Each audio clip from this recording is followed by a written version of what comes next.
Suite de la passion de notre Seigneur Jésus-Christ, selon saint Luc. Comme ils l'emmenaient, ils prirent un certain Simon de Cyrène, qui revenait des champs. Ils le chargèrent de la croix pour qu'il la porte derrière Jésus. Le peuple, en grande foule, le suivait, ainsi que des femmes qui se frappaient la poitrine et se lamentaient pour Jésus. Il se retourna et leur dit : « Filles de Jérusalem, ne pleurez pas sur moi, pleurez plutôt sur vous-mêmes et sur vos enfants. Voici venir des jours où l'on dira : heureuses les femmes stériles, celles qui n'ont pas enfanté, celles qui n'ont pas allaité. Alors on dira aux montagnes : tombez sur nous, et aux collines : cachez-nous. Car si l'on traite ainsi l'arbre vert, que deviendra l'arbre sec ? Ils emmenaient aussi avec Jésus 2 autres, des malfaiteurs, pour les exécuter. Lorsqu'ils furent arrivés au lieu dit, le crâne ou le calvaire, là ils crucifièrent Jésus, avec les 2 malfaiteurs, l'un à droite et l'autre à gauche. Jésus disait : « Père, pardonne-leur, ils ne savent pas ce qu'ils font. » Puis ils partagèrent ses vêtements et les tirèrent au sort. Le peuple restait là à observer. Les chefs tournaient Jésus en dérision et disaient : « Il en a sauvé d'autres, qu'il se sauve lui-même, s'il est le Messie de Dieu, l'élu. » Les soldats aussi se moquaient de lui. S'approchant, ils lui présentaient de la boisson vinaigrée, en disant : « Si tu es roi des Juifs, sauve-toi toi-même. » Il y avait aussi une inscription au-dessus de lui : « Celui-ci est le roi des Juifs. » L'un des malfaiteurs, suspendu en croix, l'injuriait.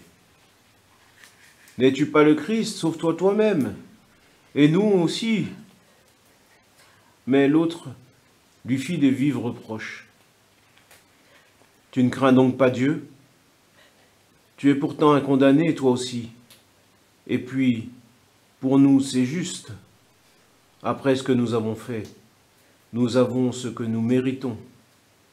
Mais lui, il n'a rien fait de mal. »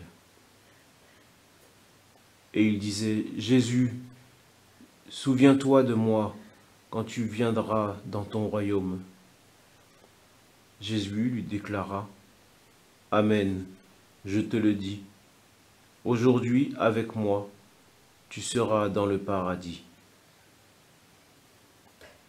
C'était déjà environ la 6e heure, c'est-à-dire midi. L'obscurité se fit sur toute la terre, jusqu'à la 9e heure,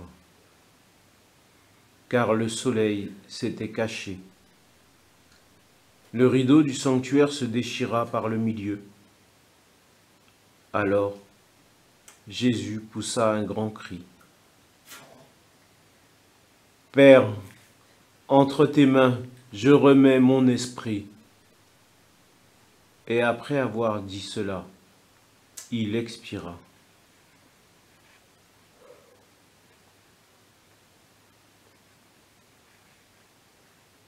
À la vue de ce qui s'était passé, le centurion rendit gloire à Dieu. Celui-ci était réellement un homme juste. Et toute la foule des gens qui s'étaient rassemblés pour ce spectacle, observant ce qui se passait, s'en retournaient en se frappant la poitrine. Tous ses amis, ainsi que les femmes qui le suivaient depuis la Galilée, se tenaient plus loin, pour regarder.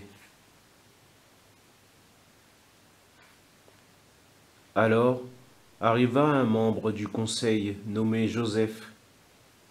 C'était un homme bon et juste, qui n'avait donné son accord ni à leur délibération, ni à leurs actes. Il était Arimathie, ville de Judée. Il attendait le règne de Dieu. Il alla trouver Pilate et demanda le corps de Jésus.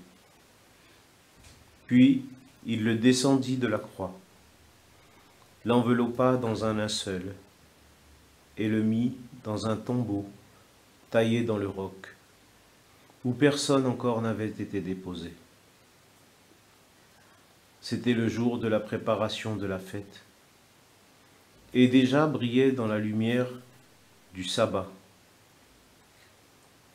Les femmes qui avaient accompagné Jésus depuis la Galilée suivirent Joseph.